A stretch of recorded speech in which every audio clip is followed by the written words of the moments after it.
Olá, meu nome é Professor Michio Kaku. Quero propor algo a você agora. Imagine um quarto de hospital mal iluminado no Hospital de Princeton, em Nova Jersey, em abril de 1955. Na cama, repousa um dos intelectos mais brilhantes que a espécie humana já produziu. Albert Einstein está nos seus últimos dias de vida.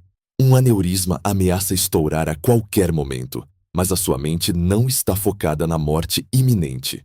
Ao lado do seu leito descansam algumas folhas de papel preenchidas com equações matemáticas densas, rabiscos frenéticos e cálculos inacabados. Ele não estava tentando descobrir um novo elemento ou desenhar uma nova bomba. Ele estava envolvido em uma guerra particular, uma caçada obsessiva e solitária por um fantasma matemático que o atormentou durante as últimas 3 décadas de sua vida. Einstein buscava a teoria de tudo, uma única, elegante e suprema equação que pudesse ler a mente de Deus e explicar absolutamente todos os fenômenos do cosmos. Ele falhou, e a razão pela qual ele falhou é o mistério científico mais profundo, aterrorizante e frustrante da nossa existência. O universo em que vivemos parece sofrer de um transtorno de dupla personalidade tão severo que a própria matemática, a linguagem universal da verdade, entra em colapso e sangra quando tenta uni-las. Para entender a magnitude dessa tragédia intelectual, precisamos olhar para os 2 mundos que compõem a nossa realidade. 2 reinos que operam sob leis tão diferentes que parecem ter sido criados por arquitetos rivais. De um lado, temos a obra-prima do próprio Einstein, a teoria da relatividade geral. Pense na relatividade como a descrição do macro-universo, o reino do gigantesco. Galáxias espirais em rotação, buracos negros devorando estrelas, a órbita suave dos planetas ao redor do nosso Sol. Na visão de Einstein, o espaço e o tempo não são um palco vazio e rígido, mas sim um tecido maleável, uma cama elástica cósmica. Quando você coloca um objeto massivo como uma estrela nessa cama elástica, ele cria uma curvatura, uma depressão. Os planetas orbitam porque estão simplesmente seguindo a linha natural dessa curvatura. É uma visão de uma beleza de tirar o fôlego. Na relatividade geral, a gravidade não é uma força misteriosa que puxa as coisas. Ela é a própria geometria do espaço-tempo. E o mais importante, esse mundo é contínuo, liso, determinístico e perfeitamente previsível. Se você sabe a posição e a velocidade de um planeta agora, as equações de Einstein lhe dirão exatamente onde ele estará daqui a 1 milhão de anos. É um relógio suíço cósmico, elegante e impecável. Mas então, os físicos decidiram olhar para o outro extremo da régua. Eles construíram microscópios e aceleradores, mergulhando na escuridão do mundo subatômico. E o que eles encontraram lá não foi um relógio suíço. Foi um manicômio absoluto. Bem-vindo ao domínio da mecânica quântica, o reino das coisas incrivelmente minúsculas. Átomos, elétrons, fótons e quarks. Quando você cruza a fronteira para o mundo quântico, todas as leis de Einstein e Newton devem ser deixadas na porta, porque aqui o universo enlouquece. A continuidade suave e perfeita do espaço-tempo desaparece. O mundo subatômico é pixelado, granulado, descontínuo. A energia não flui como um rio tranquilo. Ela é trocada em pequenos pacotes fechados e violentos, chamados quanta. Pior do que isso é a morte do determinismo. No mundo quântico, você nunca pode ter certeza absoluta de nada. Uma partícula como um elétron não tem uma posição fixa e uma velocidade exata ao mesmo tempo. Ela existe em uma névoa fantasmagórica de probabilidades, um estado de superposição onde está em todos os lugares e em lugar nenhum simultaneamente, até que você tente medi-la. E não para por aí. Partículas surgem do nada e desaparecem no nada o tempo todo, em um oceano borbulhante de energia caótica conhecido como espuma quântica. Se o universo da gravidade e da relatividade é uma valsa vienense, lenta, coreografada e previsível, o universo quântico é um show de punk rock em uma sala escura, violento, imprevisível, ruidoso e regido pelas regras brutais da probabilidade pura. é o cassino de Deus. E é aqui que o verdadeiro pesadelo dos físicos começa. Se você trabalha apenas com a relatividade geral, as equações funcionam maravilhosamente bem para prever o cosmos em grande escala. O GPS do seu celular só funciona porque os satélites corrigem a dilatação do tempo prevista por Einstein. Se você trabalha apenas com a mecânica quântica, as equações são as mais precisas já testadas na história da ciência. Sem elas, não teríamos a internet, os transistores, os lasers ou as máquinas de ressonância magnética. Temos duas teorias imaculadas, comprovadas à exaustão por milhares de experimentos, e que sozinhas sustentam toda a tecnologia moderna e a nossa compreensão do cosmos. No entanto, tente colocá-las na mesma sala e elas tentam se matar. A incompatibilidade é visceral e matemática. A relatividade geral exige, para que a sua matemática funcione, que o espaço-tempo seja um tapete perfeitamente liso e contínuo. Ela precisa da geometria para calcular a curvatura da gravidade. Mas a mecânica quântica grita que, se você der um zoom suficiente nesse tapete, descobrirá que ele é feito de buracos microscópicos, flutuações violentas e caos ininterrupto. Quando os físicos tentam forçar as equações da gravidade a operar nesse ambiente quântico turbulento, a matemática entra em curto-circuito. As equações simplesmente quebram. Em vez de resultados reais e compreensíveis, o papel cospe o que os matemáticos chamam de infinidades. Os cálculos resultam em zeros e infinitos sem sentido, o que, na linguagem da física, é a natureza te dizendo que a nossa compreensão falhou miseravelmente. Einstein, com o seu intelecto inigualável, recusou-se a aceitar essa desordem. A famosa frase "Deus não joga dados com o universo" resumia o seu ódio pela probabilidade cega da quântica. Ele acreditava que a mecânica quântica estava incompleta, que era apenas uma ilusão temporária e que por trás de todo esse caos subatômico haveria uma ordem superior, determinística e elegante, unida à gravidade. O trágico é que essa crença teimosa o isolou. Enquanto o resto da comunidade científica mergulhava de cabeça na revolução quântica, ganhando prêmios Nobel e desvendando o átomo, Einstein passou os seus últimos anos caminhando sozinho pelo campus de Princeton.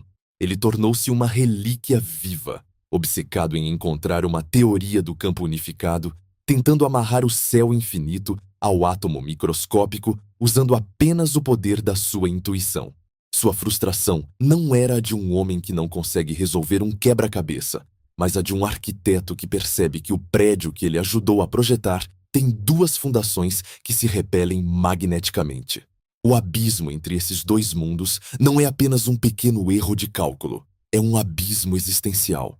Como pode o nosso universo, o nosso próprio corpo, ser governado por leis esquizofrênicas?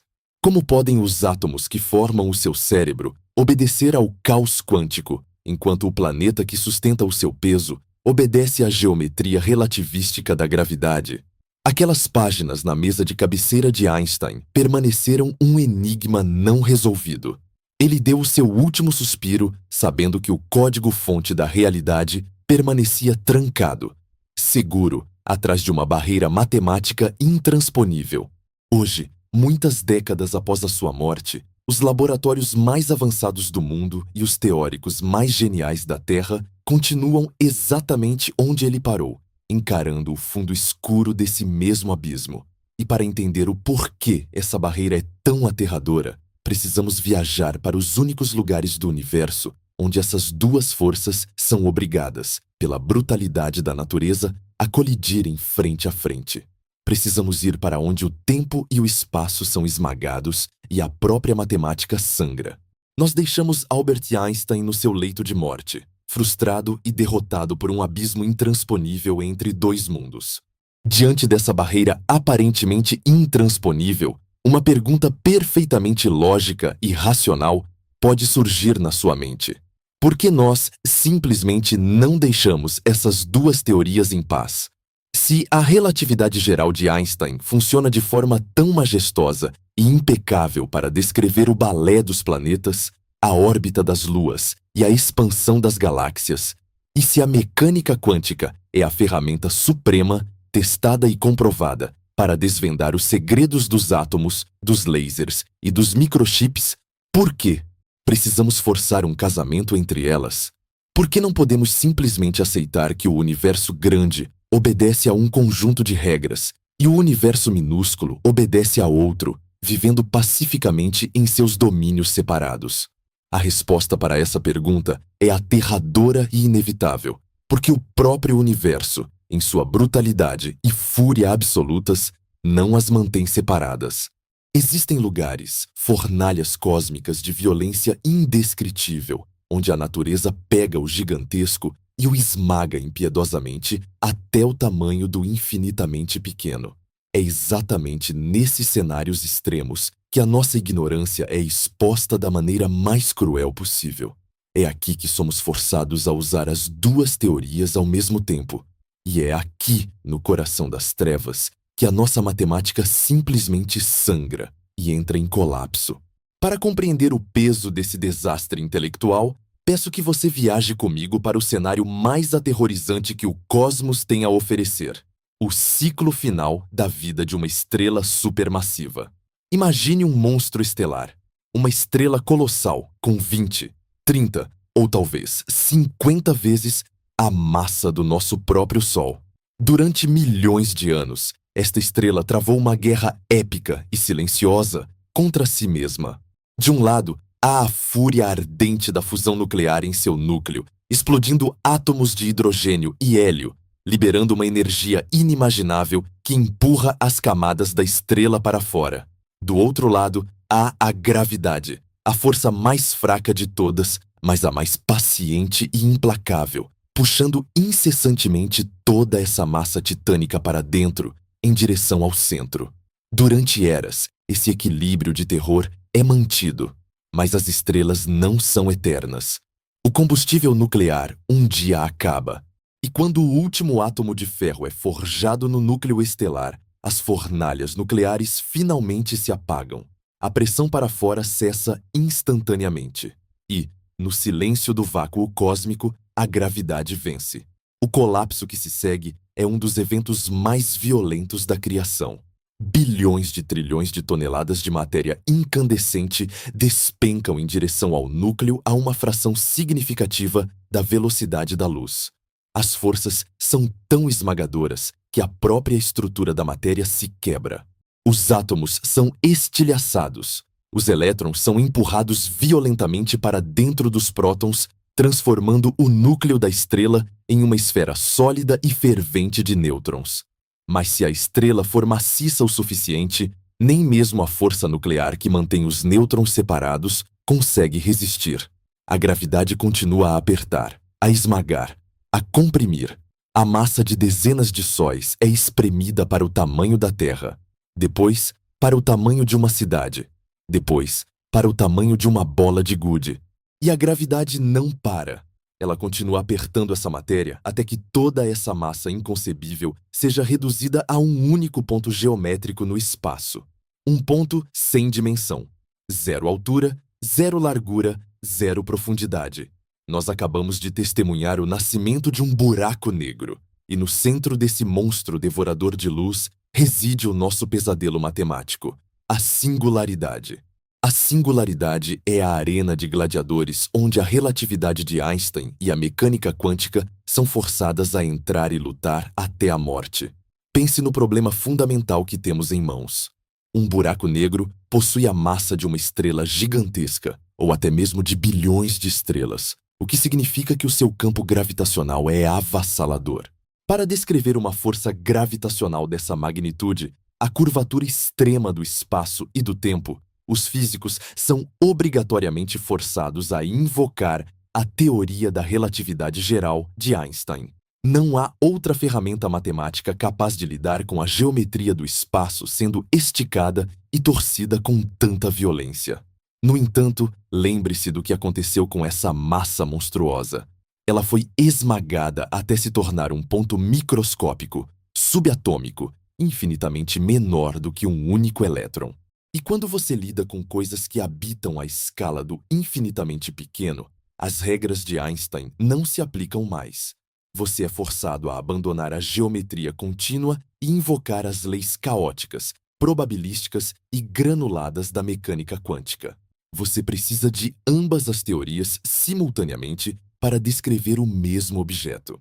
Mas quando os físicos tentam pegar as belas e elegantes equações da gravidade de Einstein e inseri-las na estrutura matemática da mecânica quântica para calcular o que está acontecendo no núcleo do buraco negro, a calculadora cospe o equivalente matemático a uma tela azul da morte. As equações começam a gerar resultados absurdos. O termo técnico para o que acontece é que a teoria perde a renormalizabilidade. Em termos leigos, quando você tenta calcular a probabilidade de um evento acontecer na singularidade ou a densidade de energia daquele ponto, a equação não lhe dá um número útil como 10, 1000 ou 1 bilhão. Ela resulta no símbolo do infinito. Na matemática pura, o infinito é um conceito belo, fascinante e perfeitamente aceitável. Os matemáticos adoram brincar com infinitos. Mas na física, na ciência que descreve o mundo real, sólido e mensurável que habitamos, o infinito é um palavrão. O infinito é um atestado de incompetência. É a natureza zombando de nós, dizendo em alto e bom som: vocês não fazem a menor ideia do que estão falando. Se a massa de um buraco negro é esmagada em um volume igual a zero, e você divide uma massa finita por um volume zero para encontrar a densidade, você ganha uma densidade infinita. Se a densidade é infinita, a força gravitacional é infinita. Se a força gravitacional é infinita, a curvatura do espaço-tempo rasga o próprio tecido da realidade. O infinito não existe no mundo material.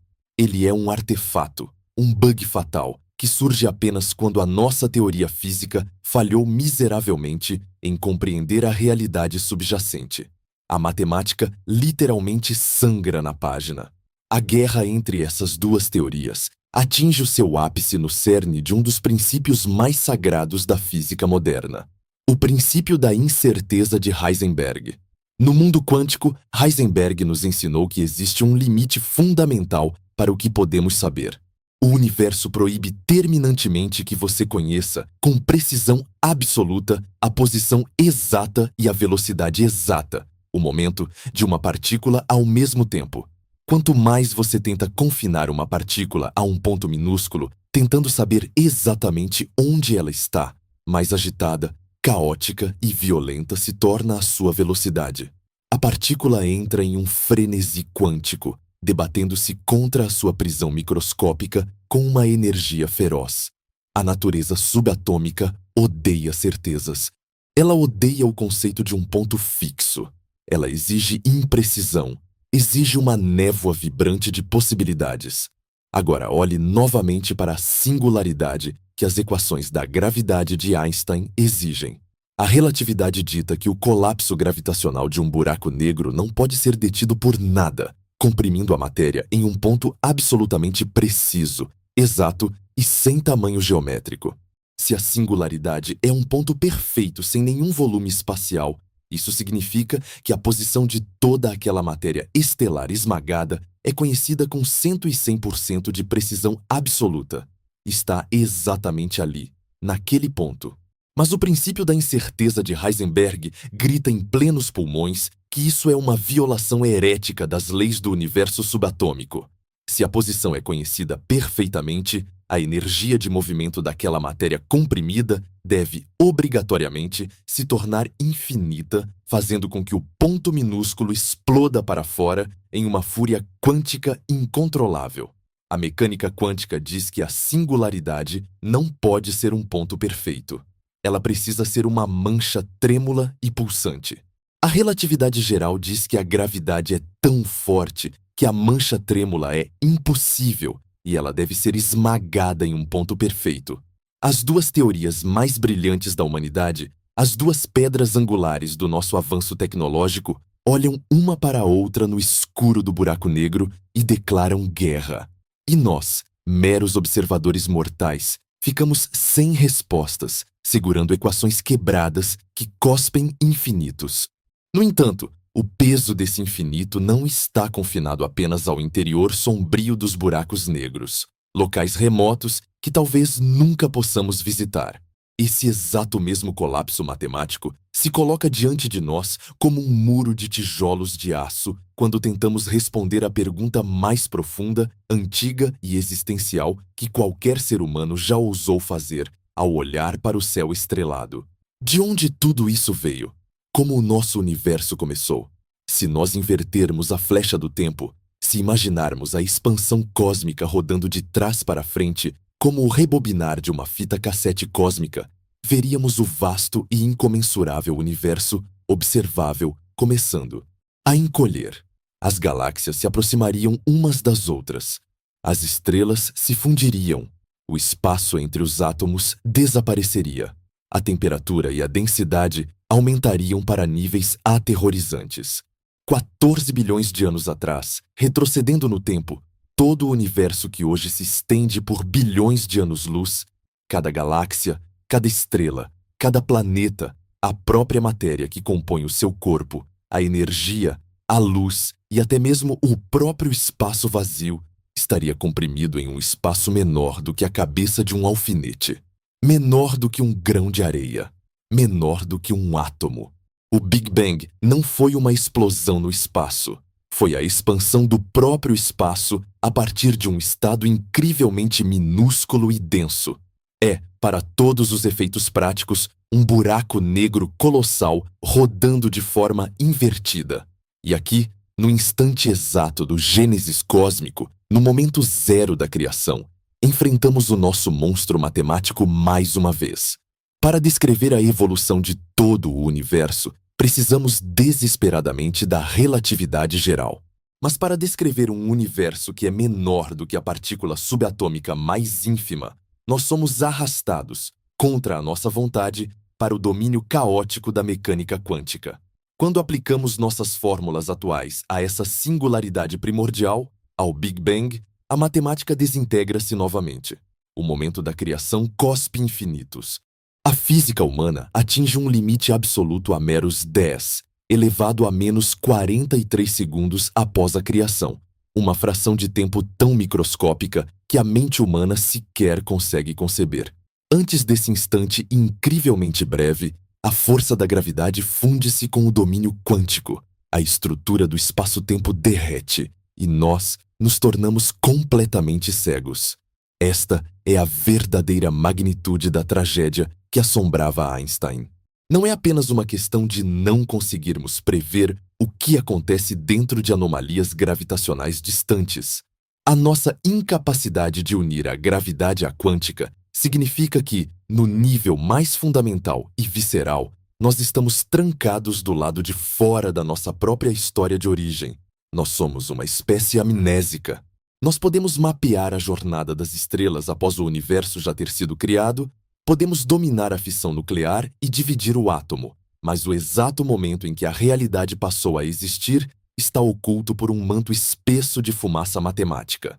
O peso do infinito nas nossas equações é a prova incontestável de que, apesar de toda a nossa arrogância tecnológica moderna, nós ainda estamos perdendo uma peça monumental do quebra-cabeça.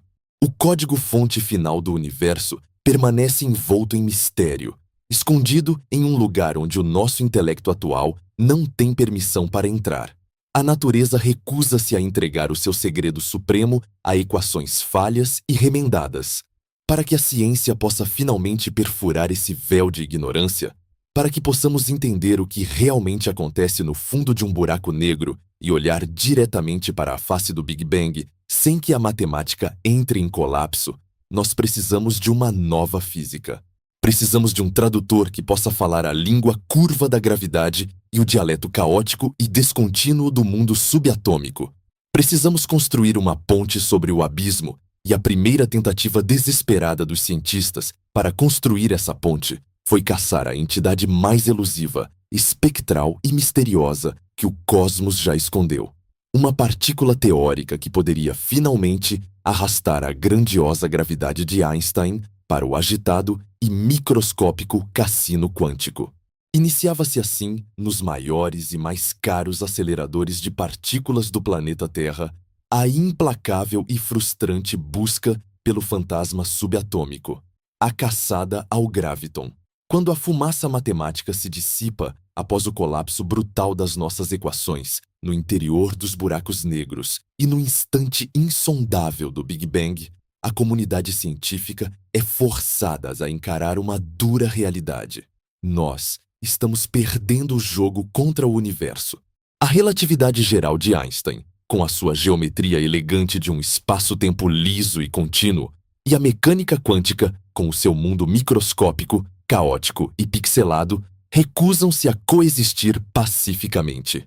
Diante desse impasse aterrador, os físicos não podiam simplesmente cruzar os braços. Se a natureza se recusa a unir esses dois mundos por conta própria, nós teríamos que forçar essa união.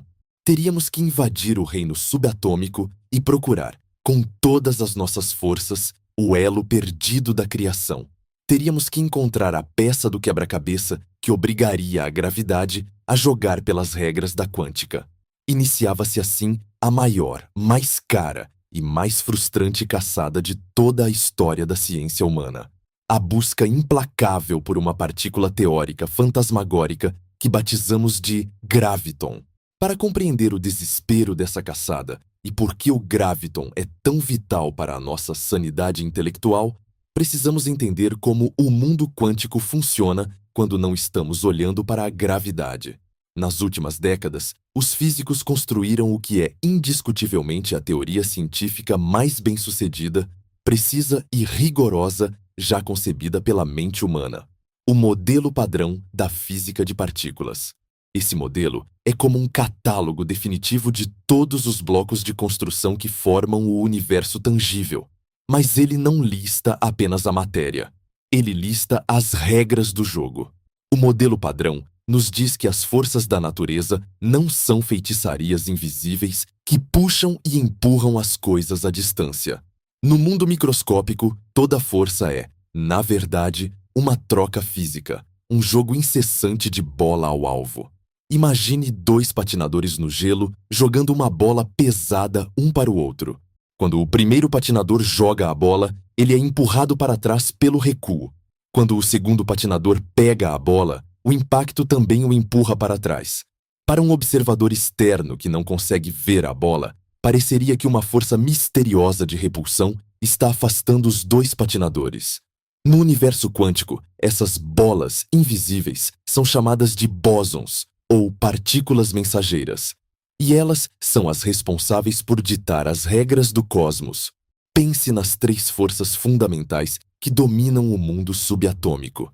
A força eletromagnética, que mantém os elétrons presos aos átomos, faz o seu coração bater e permite que a luz do Sol viaje pelo espaço. Usa como mensageiro uma partícula incrivelmente famosa: o fóton.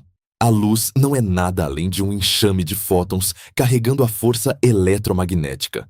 Depois, temos a força nuclear forte, a supercola do universo, que mantém os prótons espremidos juntos dentro do núcleo atômico, superando a repulsão elétrica entre eles. O mensageiro dessa força brutal é uma partícula apropriadamente chamada de gluon. Finalmente, temos a força nuclear fraca, a responsável pela decadência radioativa que acende as estrelas e forja os elementos pesados. Seus mensageiros são os pesados e instáveis bósons, W e Z. O modelo padrão mapeou todas essas forças, encontrou todas essas partículas mensageiras em aceleradores, e a matemática funciona com uma precisão assombrosa, prevendo resultados de experimentos com margens de erro menores que 1/1000%. É uma sinfonia perfeitamente afinada. Mas então, nós olhamos para a quarta e última força do universo: a gravidade. A força que nos prende ao chão, que dita o balé dos planetas e molda a estrutura em larga escala do cosmos. No modelo padrão perfeitamente organizado, a gravidade é o convidado indesejado que se recusa a sentar à mesa. Como vimos através dos olhos de Einstein, a gravidade não parece ser um jogo de arremesso de partículas. Ela parece ser a própria arena, o tecido do espaço e do tempo se dobrando. No entanto, se o universo é, em sua fundação última, governado por regras quânticas, Então a geometria não pode ser a resposta final. A textura do espaço não pode ser contínua e lisa no nível microscópico. A gravidade, assim como a luz e a força nuclear, também deve ser quantizada. Ela também deve ser transmitida através de trocas constantes de pequenas partículas mensageiras que viajam pelo espaço, dizendo à matéria como se atrair. Essa partícula teórica, o embaixador quântico da força de Einstein, é o graviton. Se o graviton existe, ele é a partícula mais alienígena e extrema que podemos conceber. Para que ele se encaixe nas observações de como a gravidade se comporta no universo real, os matemáticos deduziram exatamente qual deve ser a sua ficha criminal. O graviton não pode ter massa alguma, absolutamente zero, porque a gravidade, assim como a luz, tem um alcance infinito através do universo vazio. Por não ter massa, o graviton estaria condenado a viajar exatamente na velocidade da luz por toda a eternidade. E, devido à forma bizarra como a gravidade atrai todas as coisas e não repele nada, o graviton precisaria ter uma propriedade quântica chamada spin 2, tornando-o a única partícula com essa característica geométrica em toda a existência. Encontrar o graviton seria o santo graal absoluto da física. Provaria que o espaço-tempo de Einstein é uma ilusão macroscópica gerada por trilhões e trilhões de partículas mensageiras sussurrando entre as estrelas. Seria o casamento definitivo entre a relatividade e a quântica. Então, por que ainda não o encontramos? Nós temos os maiores e mais potentes laboratórios da história. Debaixo da fronteira entre a Suíça e a França, a mais de 100 metros de profundidade, encontra-se o Grande Colisor de Hadrons, o LHC do CERN. É um anel colossal de 27 quilômetros de circunferência, envolto em ímãs supercondutores resfriados a temperaturas mais frias que o espaço sideral. Esta máquina não é apenas um feito de engenharia. É uma catedral secular, construída com um único propósito: esmagar as leis da física para ver do que elas são feitas.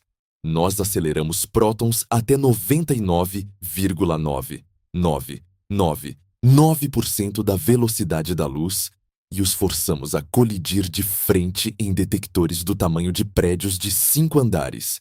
As colisões liberam temperaturas centenas de milhares de vezes mais quentes que o centro do Sol, recriando ativamente as condições que existiam frações de segundo após o Big Bang.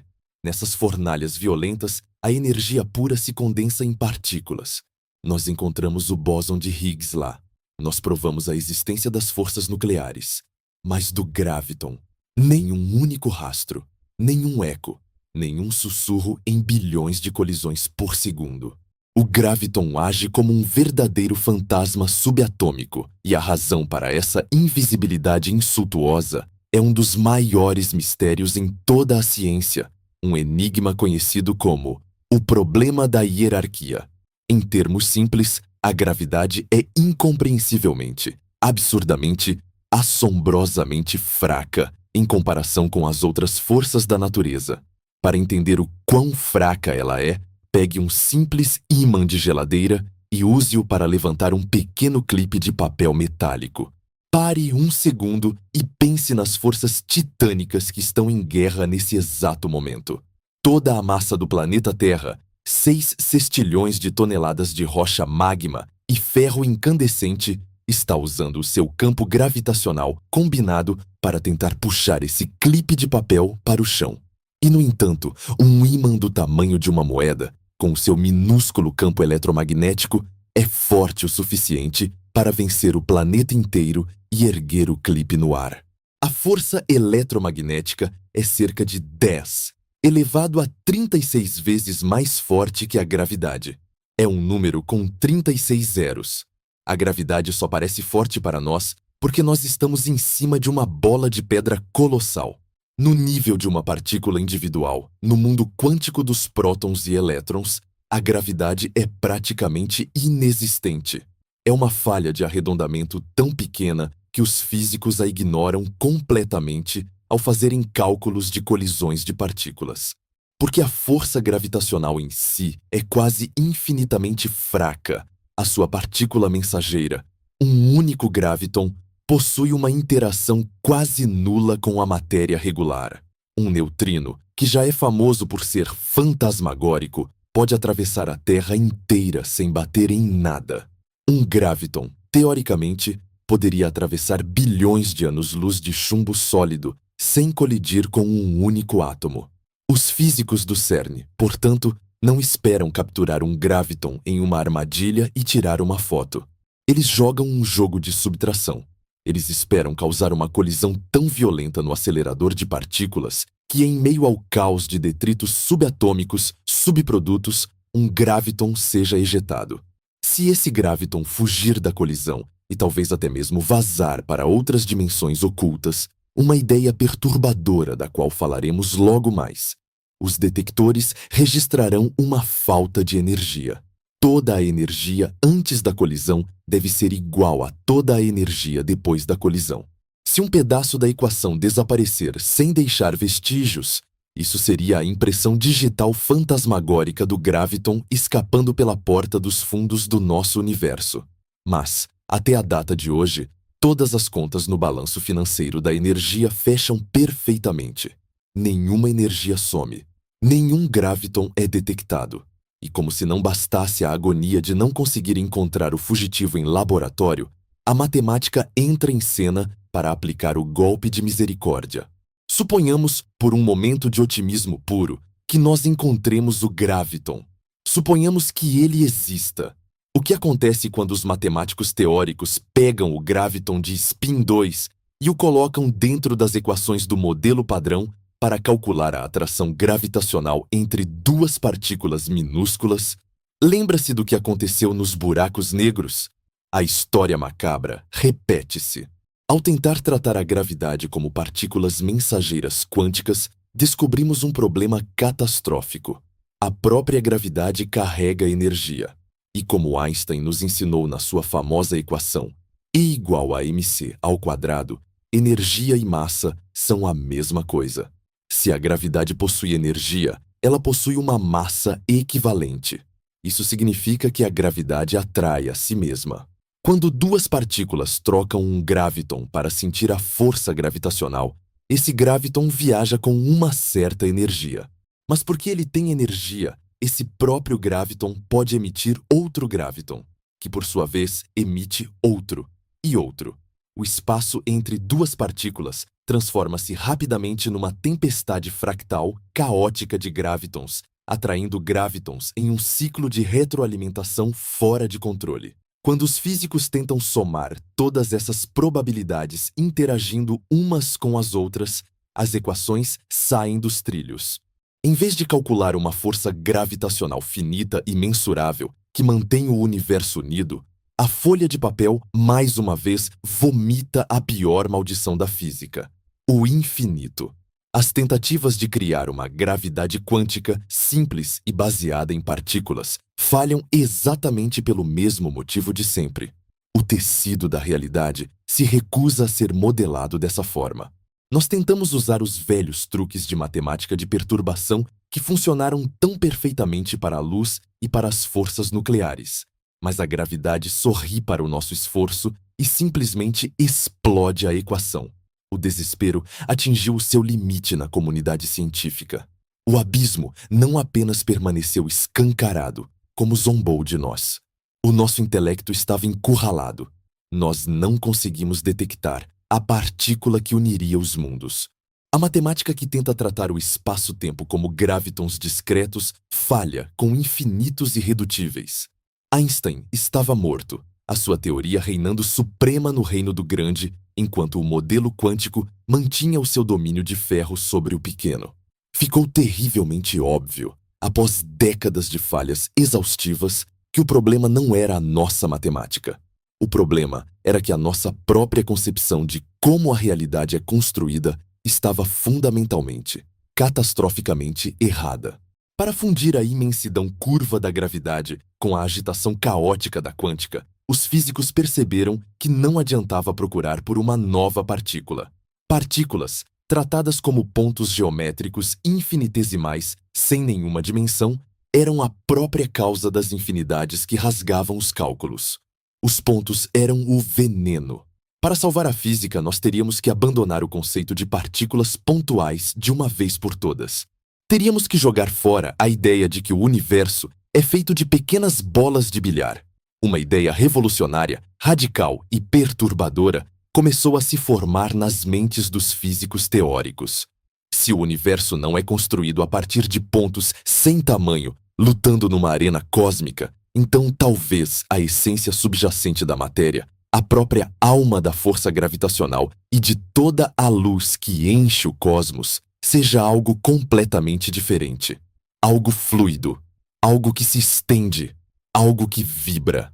Estávamos prestes a virar as costas para as partículas pontuais e entrar no labirinto mais complexo e alienígena que a inteligência humana já ousou mapear. Estávamos prestes a abandonar o modelo padrão e entrar na sinfonia oculta das 11 dimensões. O próximo passo lógico e aterrorizante seria tentar consertar o universo invocando a teoria das cordas.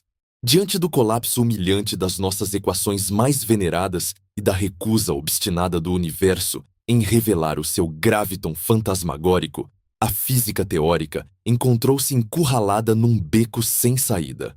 A culpa, como os cientistas começaram a perceber com um misto de horror e fascínio, não estava numa falha de cálculo ou na falta de poder dos nossos aceleradores de partículas. A culpa residia no nosso preconceito mais antigo, uma suposição tão fundamental e enraizada na nossa mente que moldou toda a ciência desde os tempos dos filósofos gregos. A ideia de que a matéria, no seu nível mais íntimo e indivisível, é feita de pontos. Durante milênios, imaginamos os blocos de construção da realidade como minúsculas e indestrutíveis bolas de bilhar. O elétron era um ponto. O quark era um ponto. O fóton era um ponto. Um ponto geométrico, por definição, não tem tamanho. Não tem altura, não tem largura, não tem profundidade. E é exatamente essa ausência de dimensão que atua como veneno letal nas equações da gravidade. Quando você tenta calcular a atração gravitacional entre duas partículas que se aproximam infinitamente até ocuparem o mesmo ponto exato no espaço, a distância entre elas cai para zero.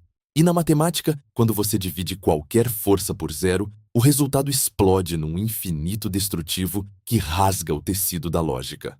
Para salvar a nossa compreensão do cosmos, os físicos precisavam cometer um herege assassinato conceitual. Precisavam matar a partícula pontual. No seu lugar, surgiu uma ideia de uma elegância tão absurda, tão poeticamente bela e, ao mesmo tempo, tão matematicamente monstruosa, que mudaria para sempre a forma como olhamos para a realidade. E se o bloco fundamental do universo não for um ponto rígido e morto? E se, ao ampliarmos a nossa visão bilhões de vezes, além do que qualquer microscópio permite, descobrirmos que o coração da matéria não é um ponto, mas sim um minúsculo, vibrante e elástico filamento de energia pura? Bem-vindo à teoria das cordas. Bem-vindo à sinfonia silenciosa e invisível que orquestra a existência. A premissa central da teoria das cordas exige que você abandone a visão do universo como um imenso jogo de Lego e comece a encará-lo como um violino cósmico incomensurável. Pense nas cordas de um violoncelo. Todas as cordas são feitas do mesmo material básico, mas quando o músico as dedilha, a tensão e o comprimento da corda determinam a frequência da sua vibração. Uma corda vibrando de uma certa maneira produz a nota Dó. A mesma corda, vibrando com um padrão diferente, produz a nota Sol. A música não é uma propriedade intrínseca da corda. A música é a forma como a corda dança no espaço. A teoria das cordas postula que o universo opera exatamente sob esse mesmo princípio elegante. Existe apenas um único tipo de ingrediente fundamental em toda a natureza: a corda unidimensional. Quando essa minúscula corda de energia vibra num determinado padrão, o nosso equipamento de laboratório grosseiro capta essa vibração e a identifica como um elétron. Quando ela muda a sua frequência e vibra de outra forma, nós a chamamos de quark. Quando vibra de outra maneira ainda, nós a vemos como um fóton de luz. A miríade de partículas que compõem a tabela periódica, o seu corpo, as estrelas distantes e o ar que você respira não são entidades fundamentalmente diferentes.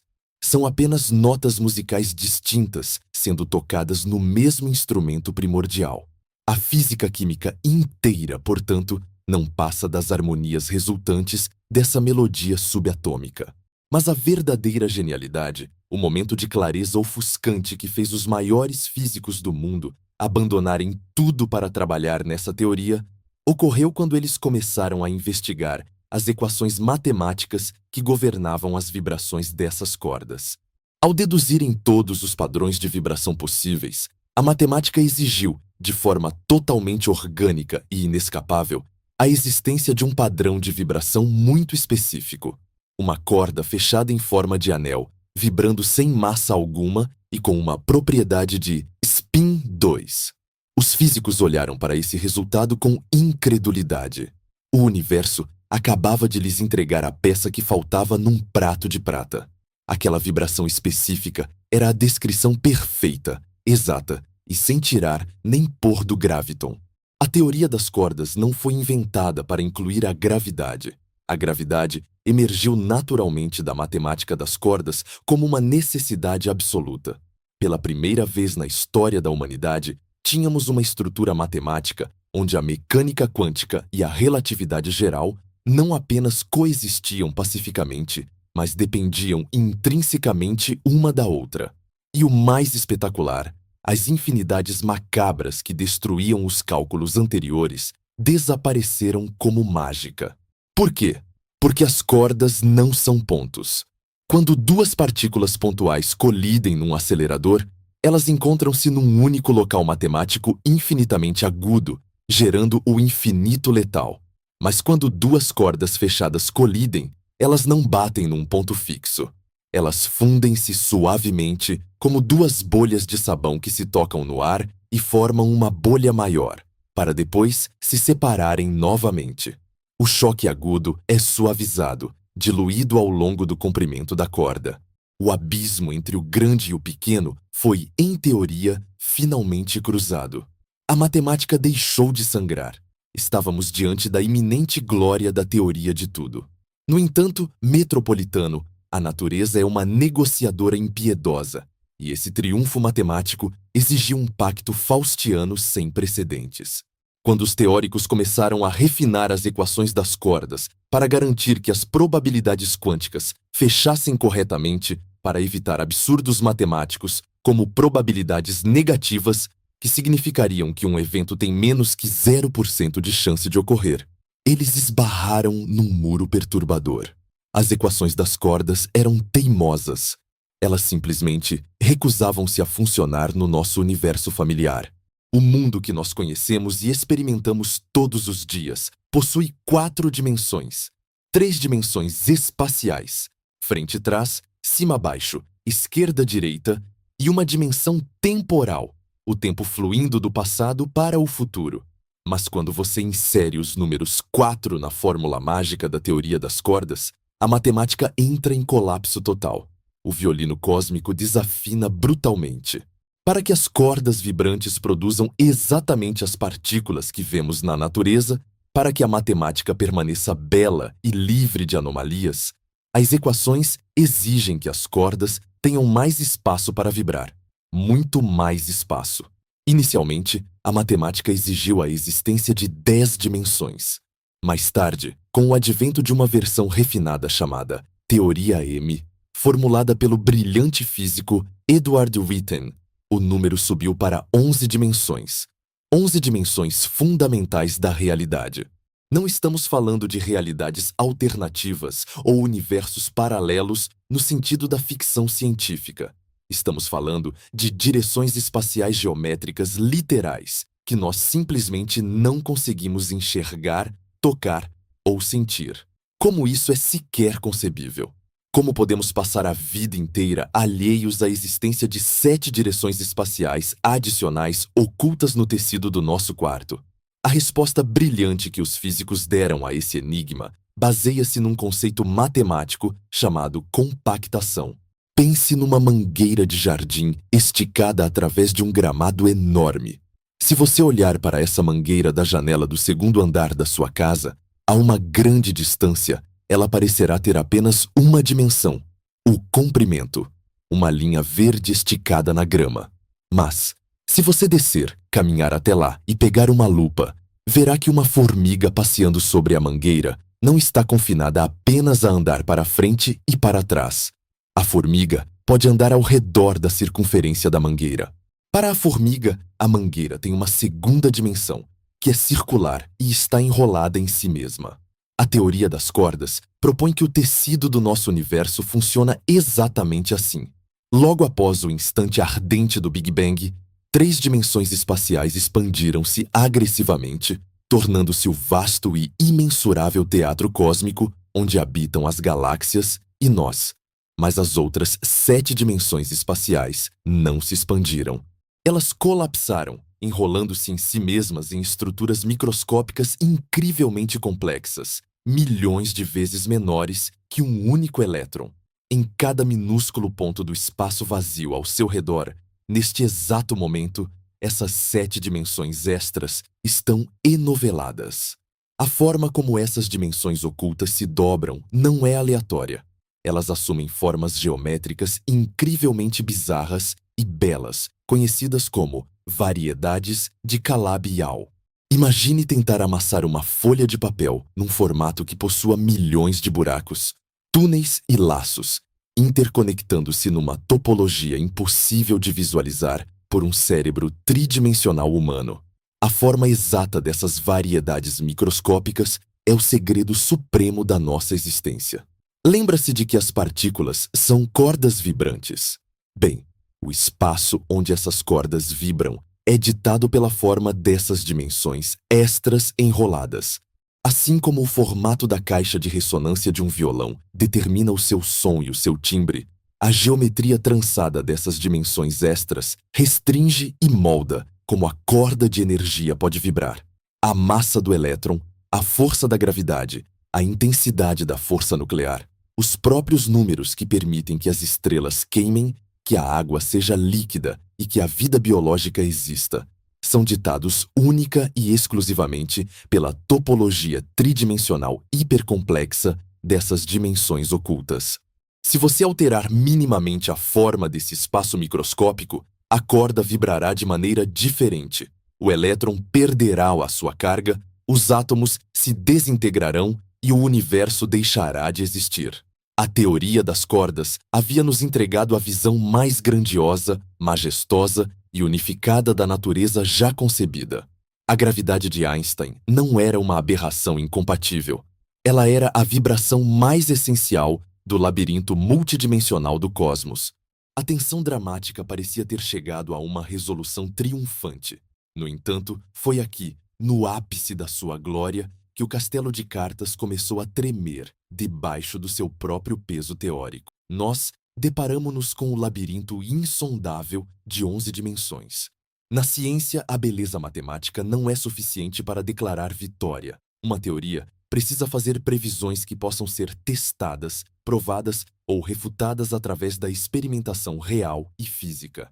Para provar que a teoria das cordas está correta, precisaríamos construir um acelerador de partículas não do tamanho de uma cidade, como o LHC em Genebra, mas um acelerador de partículas do tamanho da órbita da galáxia, da Via Láctea, para conseguir energia suficiente para ver uma corda e as dimensões extras.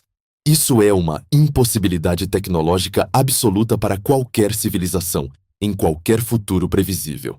Mas a frustração torna-se infinitamente mais esmagadora quando os matemáticos tentam calcular qual é a forma exata da variedade de Calabi-Yau, qual é o formato das dimensões extras que dá origem ao nosso universo específico. Quantas formas possíveis existem para enrolar essas dimensões? Se houvesse apenas 1 ou 10, ou talvez 100 formas possíveis, os supercomputadores poderiam testar todas elas até encontrar aquela que corresponde à nossa física. Mas os cálculos revelaram um pesadelo estatístico.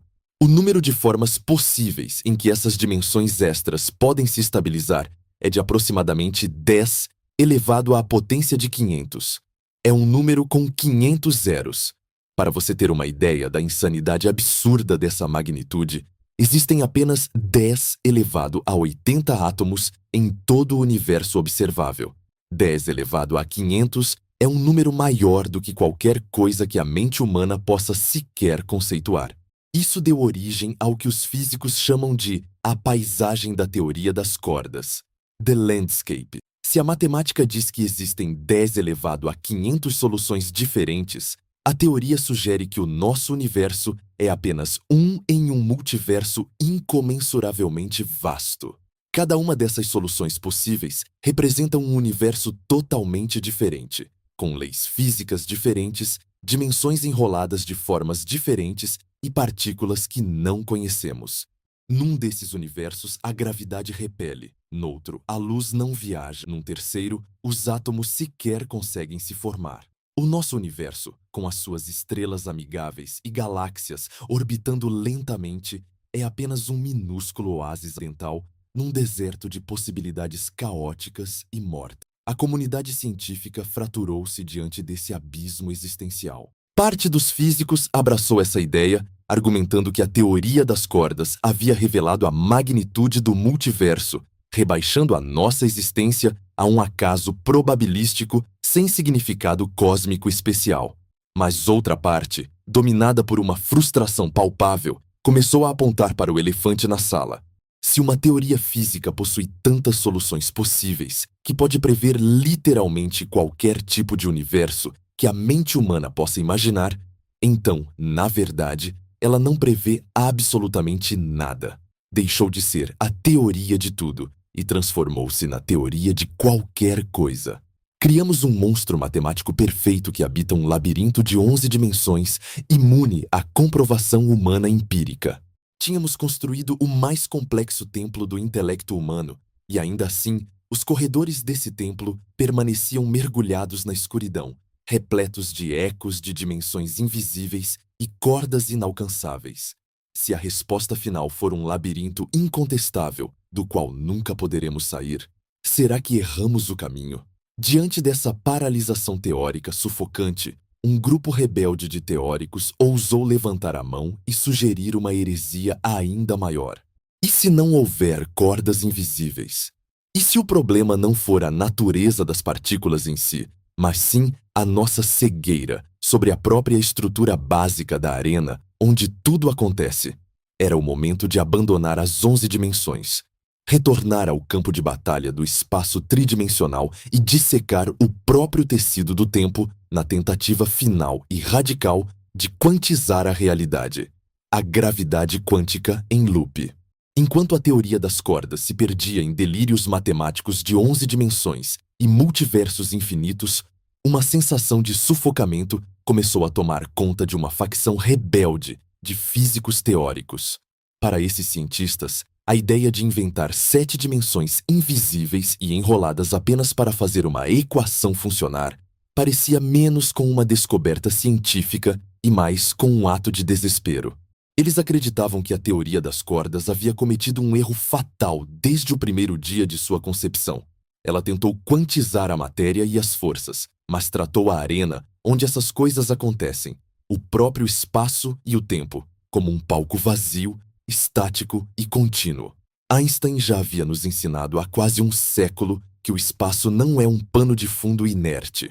O espaço curva, torce e reage. Ele é dinâmico.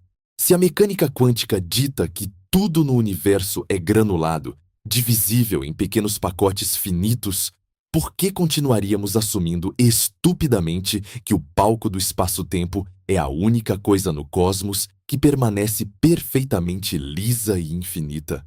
A resposta para a unificação, argumentavam eles, não estava em inventar cordas microscópicas dançando no espaço, mas em dissecar a própria anatomia do espaço vazio. E assim nasceu a heresia mais brilhante da física contemporânea, a gravidade quântica em loop. Para entender a brutalidade dessa mudança de paradigma, você precisa olhar para a sala em que se encontra agora. Olhe para o espaço vazio entre você e a tela que está lendo.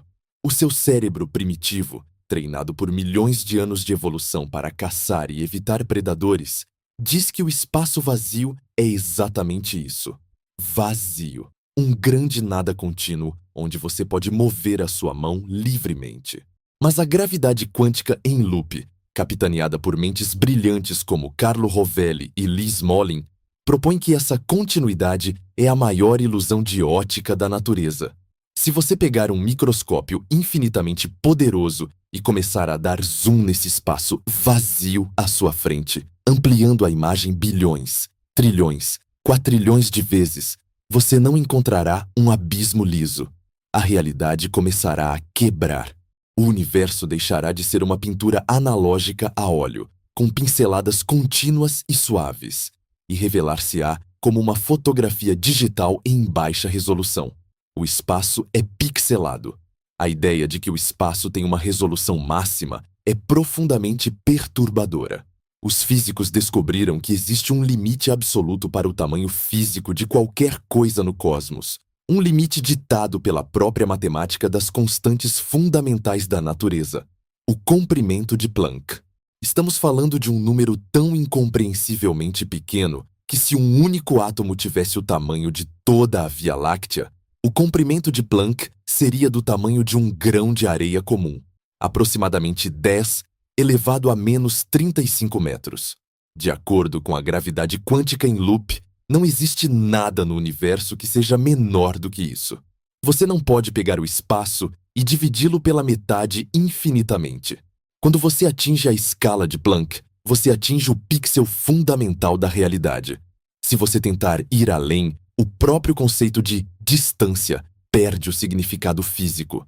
Não há tamanho abaixo dessa barreira. Mas se o espaço é feito de pixels minúsculos, o que exatamente são esses pixels? A teoria propõe que eles não são pequenos cubos rígidos ou esferas, mas sim loops, ou laços finitos de força gravitacional. Pense nesses laços como minúsculas argolas de um chaveiro. Um único laço não faz um universo. Mas quando bilhões de trilhões desses laços se entrelaçam, conectando-se uns aos outros numa teia incrivelmente densa e complexa, eles formam o que os físicos chamam de redes de spin, spin networks.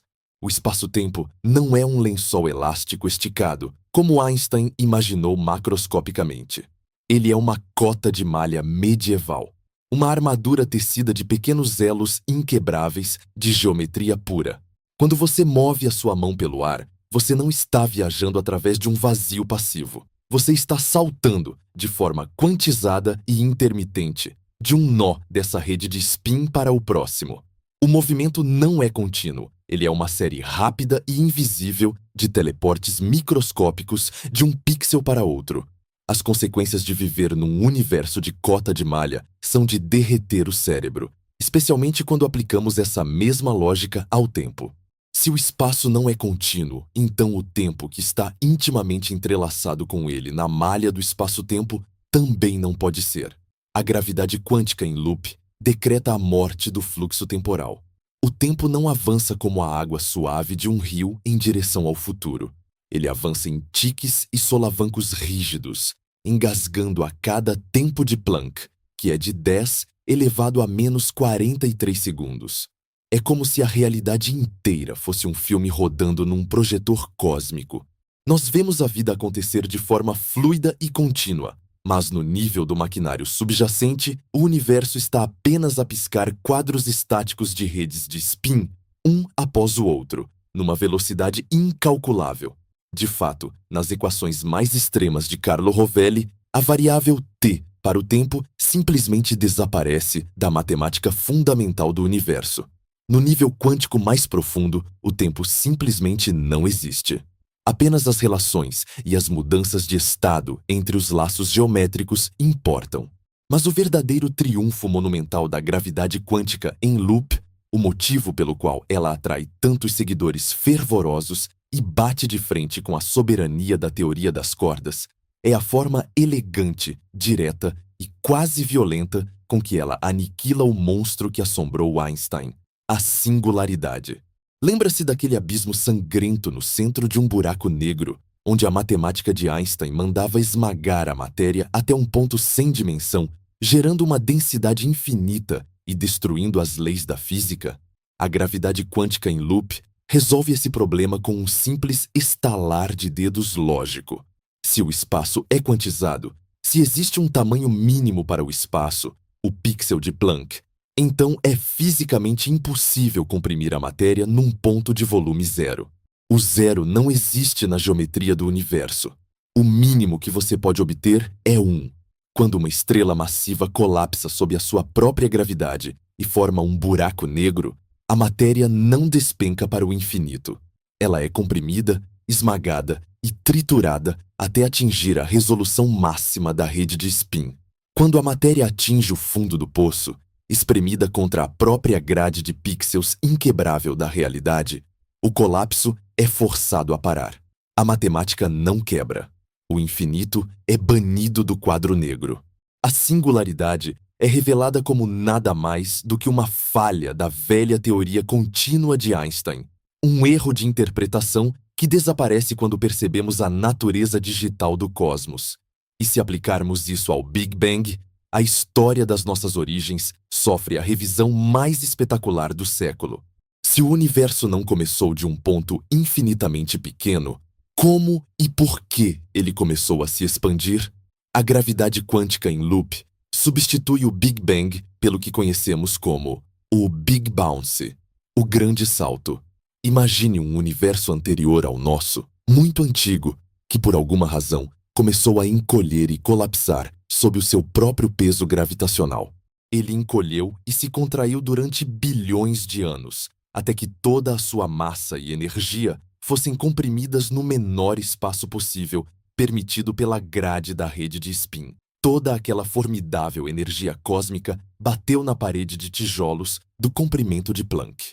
Incapaz de encolher além desse ponto e altamente comprimida como uma mola quântica, a matéria ricocheteou com uma fúria inimaginável, explodindo para fora e iniciando a expansão que hoje chamamos de o nosso Big Bang. Não houve início mágico a partir do nada.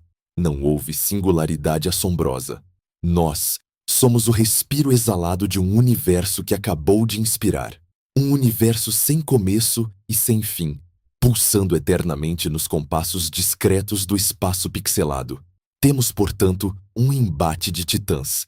De um lado do ringue cósmico, a teoria das cordas, uma construção matemática de beleza etérea que consegue unir as 4 forças do universo num único modelo elegante, mas ao custo de nos aprisionar num labirinto indetectável de 11 dimensões e prever a existência de 10, elevado a 500 universos diferentes. Do outro lado, a gravidade quântica em loop, uma teoria brutalmente pragmática que funciona nas nossas confortáveis 4 dimensões, lida diretamente com o problema que matou as velhas teorias ao pixelar o espaço, banindo os infinitos dos buracos negros e do Big Bang de forma magistral. Contudo, a gravidade quântica em loop também esconde os seus próprios demônios no armário. Enquanto ela explica a gravidade perfeitamente tecendo as redes de spin, os físicos ainda não fazem a menor ideia de como encaixar as outras coisas lá dentro. Como você coloca um elétron giratório, ou um fóton de luz, ou a força nuclear forte dentro de uma cota de malha feita puramente de espaço-tempo? A teoria parece resolver o enigma do espaço, mas falha em explicar a matéria que reside nele. A física teórica moderna encontra-se numa encruzilhada dolorosa, dividida numa guerra fria intelectual entre os sacerdotes das cordas e os arquitetos dos loops. Nós perfuramos o véu da realidade o mais fundo que a nossa matemática avançada permitiu. Nós despedaçamos os átomos, olhamos através dos horizontes de eventos dos buracos negros teóricos e dissecamos o próprio relógio do tempo. Mas a teoria de tudo, a equação única capaz de caber numa camisa e que decifraria o código-fonte da mente de Deus, continua a escorregar por entre os nossos dedos no exato instante em que pensamos tê-la agarrado. O abismo permanece aberto, e essa paralisia monumental no ápice do conhecimento humano não é apenas um problema matemático a ser resolvido pelas próximas gerações num quadro negro. Ela levanta uma sombra escura e existencial que ameaça engolir toda a nossa arrogância iluminista.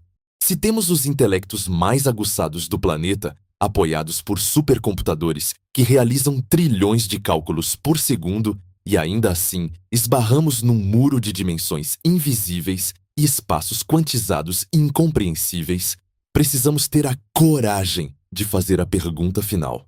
A pergunta que nenhum físico gosta de fazer em voz alta nos corredores das universidades. Será que a falha não está nas nossas máquinas ou nas nossas equações? Será que a falha está no próprio maquinário biológico que estamos usando para tentar entender o universo? Chegou a hora de olharmos para dentro, para as limitações brutais e inescapáveis da compreensão humana. Chegamos, portanto, ao limite absoluto da nossa jornada, ao penhasco vertiginoso onde a luz da ciência humana começa a falhar e o abismo escuro do desconhecido se abre diante de nós com uma magnitude aterrorizante. Durante mais de um século, desde o momento em que Albert Einstein primeiro ousou remodelar o tecido do espaço-tempo e Max Planck acendeu a primeira faísca da revolução quântica, a humanidade tem estado em uma cruzada intelectual implacável. Nós construímos máquinas colossais, aceleradores de partículas subterrâneos do tamanho de cidades inteiras, capazes de recriar as temperaturas do Big Bang em frações microscópicas de segundo. Nós lançamos telescópios para as profundezas congeladas do espaço para capturar a luz fóssil das primeiras estrelas e ouvir os sussurros gravitacionais de buracos negros colidindo no silêncio cósmico. Nós preenchemos milhares de quadros negros com equações tão incrivelmente complexas que apenas um punhado de mentes em todo o planeta consegue sequer começar a decifrá-las.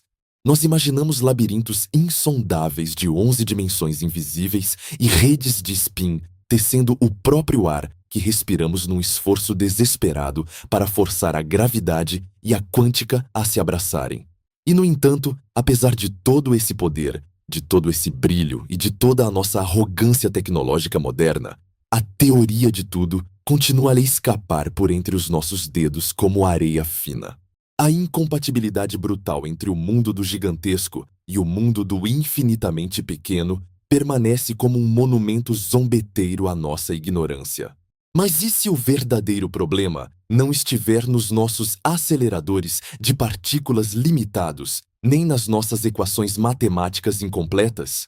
E se o problema supremo for, na verdade, o próprio instrumento que estamos usando para tentar decifrar a mente de Deus? Chegou a hora de confrontarmos a mais humilhante e perturbadora de todas as verdades científicas: a biologia brutal do nosso próprio cérebro. Nós temos uma tendência natural e perigosamente egocêntrica de acreditar que o universo é um grande quebra-cabeça projetado especificamente para que nós, humanos, o resolvamos. Nós operamos sob a suposição não dita de que a nossa capacidade cognitiva está perfeitamente alinhada com a complexidade máxima do cosmos.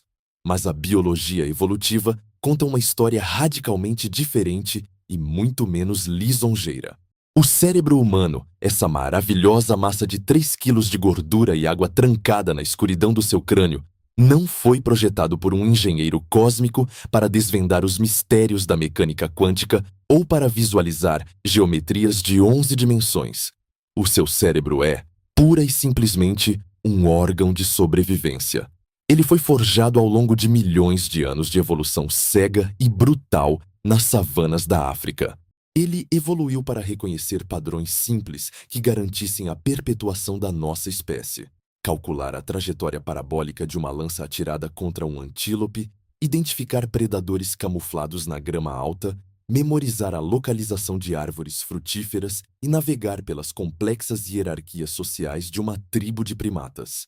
Todo o nosso hardware mental foi otimizado para lidar com objetos de tamanho médio, movendo-se em velocidades baixas, dentro de um ambiente tridimensional contínuo. É por isso que a física clássica de Isaac Newton faz tanto sentido intuitivo para nós. Quando Newton descreve a inércia, a ação e a reação, e a força da gravidade puxando uma maçã para o chão, o nosso cérebro primitivo aplaude, porque essa é a física da sobrevivência. É a física de atirar pedras e fugir de leões. Nós compreendemos a mecânica newtoniana não porque somos gênios transcendentes, mas porque somos animais incrivelmente bem adaptados ao nosso nicho ecológico macroscópico. No entanto, quando os cientistas começaram a empurrar as fronteiras da percepção para além desse nicho seguro, quando apontaram os seus instrumentos para o universo em grande escala, viajando próximo à velocidade da luz, e quando mergulharam no mundo microscópico dos átomos e elétrons, as coisas saíram terrivelmente dos trilhos. A intuição humana colapsou. A relatividade nos disse que o tempo é flexível e que o espaço se curva. A mecânica quântica nos disse que partículas podem estar em dois lugares ao mesmo tempo, que gatos podem estar vivos e mortos simultaneamente em caixas seladas, e que o próprio ato de observar a realidade altera o resultado da existência. Nada disso faz sentido para um primata caçador-coletor. E por que deveria? Não há nenhuma vantagem evolutiva em entender a sobreposição quântica para fugir de um predador. Não há benefício de sobrevivência em compreender a dilatação do tempo para acender uma fogueira. Nós estamos, literalmente, tentando usar o cérebro de um macaco altamente social para hackear o código-fonte primordial da criação material. Isso nos leva ao conceito aterrorizante do fechamento epistêmico. Na filosofia da ciência, o fechamento epistêmico é a ideia de que qualquer sistema biológico tem um limite rígido para o que é capaz de compreender, ditado pela sua própria arquitetura física. Pense num cachorro. Você pode amar o seu cachorro. Ele pode ser o animal mais inteligente da sua raça, capaz de aprender truques complexos e entender dezenas de palavras humanas. Mas você nunca, em hipótese alguma, conseguirá ensinar cálculo diferencial a um cachorro. Não é porque o cachorro é preguiçoso ou porque você não está a explicar direito. É porque o cérebro do cachorro simplesmente não possui as estruturas neurais necessárias, o córtex pré-frontal desenvolvido para abrigar e processar o conceito abstrato de uma derivada ou de uma integral. O limite cognitivo do cachorro é biologicamente intransponível. A pergunta existencial que devasta a comunidade da física teórica hoje é esta: por que nós assumimos, com tamanha arrogância cega, que nós não somos o cachorro? O que nos faz acreditar que a espécie Homo sapiens é o ápice absoluto e final do desenvolvimento cognitivo no universo e que a verdadeira teoria de tudo não está simplesmente localizada além do nosso horizonte biológico, numa esfera de compreensão matemática que os nossos cérebros de primatas são literalmente incapazes de processar? Nós temos idolatrado a matemática como a linguagem universal e infalível da verdade. Costumamos dizer que, mesmo se os alienígenas existirem, eles concordarão conosco que 2 mais 2 são 4 e que a proporção da circunferência pelo diâmetro é o π. Mas e se a nossa matemática, por mais complexa que nos pareça, for apenas uma aproximação grosseira, uma ferramenta de modelagem criada por uma mente finita para tentar colocar ordem num cosmos que é fundamentalmente inclassificável? Quando a teoria das cordas exige que inventemos dimensões extras invisíveis, e quando a gravidade em loop nos pede para imaginar o espaço como uma tela de computador pixelada, talvez nós não estejamos a descobrir a verdadeira face da realidade. Talvez estejamos apenas a forçar a natureza a caber nas únicas gavetas lógicas que o nosso cérebro consegue construir. Nós confundimos o mapa com o território. E quando o mapa se rasga nas bordas, vomitando os infinitos no centro dos buracos negros, e no instante do Big Bang, nós culpamos a natureza por ser paradoxal, quando, na verdade, é a nossa linguagem de programação mental que é insuficiente. O limite da compreensão humana não é um fracasso da ciência, é uma realidade inevitável da nossa condição orgânica. A busca pela unificação da gravidade e da quântica tornou-se o maior e mais poético esforço intelectual da nossa espécie, exatamente porque ela nos mostra as grades da nossa própria gaiola cognitiva.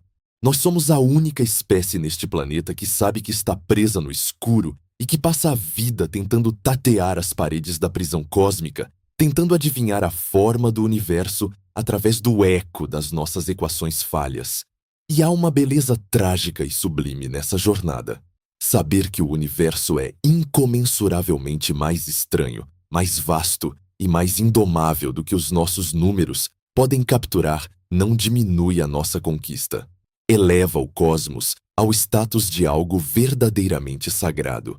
Se um dia, num futuro distante, uma civilização pós-humana com inteligências artificiais trilhões de vezes mais avançadas que as nossas conseguir finalmente unificar essas forças, eles olharão para trás, para nós, como olhamos para os alquimistas medievais tentando transformar chumbo em ouro. Eles verão as nossas tentativas heróicas de fundir a relatividade e a quântica como os primeiros passos cambaleantes de uma mente tentando acordar do seu sono biológico. Mas para nós, aqui e agora, o abismo permanece e continuará a permanecer. Nós não podemos ver além da singularidade. Nós não podemos compreender as 11 dimensões de forma intuitiva. E nós não conseguiremos amarrar a gravidade à probabilidade sem que o tecido da nossa lógica se rompa.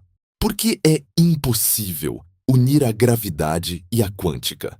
Talvez porque a própria ideia de união, a própria necessidade de que o universo obedeça a uma única equação elegante que caiba numa folha de papel, seja uma obsessão puramente humana.